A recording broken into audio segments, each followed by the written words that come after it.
प्राचीन भारतीय ज्ञान परंपरा में मुंडक उपनिषद का स्थान अत्यंत महत्वपूर्ण है, जो उपनिषदीय साहित्य की एक प्रमुख कड़ी है। यह पवित्र ग्रंथ अथर्ववेद से जुड़ा हुआ है। मुंडक उपनिषद की रचना छंदबद्ध मंत्रों के रूप में हुई है, इसीलिए इसे एक मंत्र उपनिषद कहा जाता है। यह पवित्र ज्ञान गुरु शिष्य परंपरा की एक अटूट श्रृंखला के माध्यम से प्रवाहित हुआ है।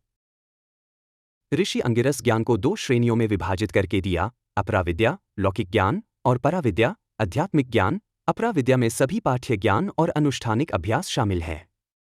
इसमें चारों वेद, ऋग्वेद, यजुर्वेद, सामवेद, अथर्ववेद और 6 वेदांग, शिक्षा, कल्प, व्याकरण, निरुक्त, छंदस, ज्योतिष शामिल हैं।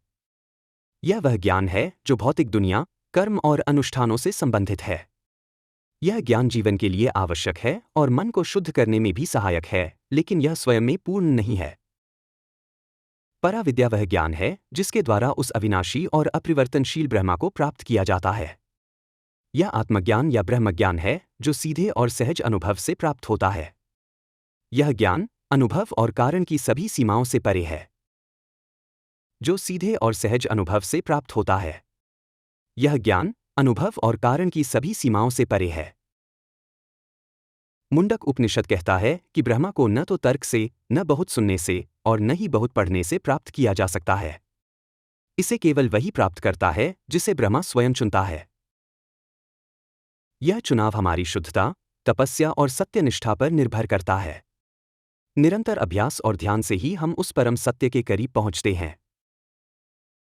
मुंडक उपनिषद को आधुनिक भारत से जोड़ने वाला सबसे महत्वपूर्ण पहलू भारतीय राष्ट्रीय आदर्श वाक्य सत्यमेव जयते है।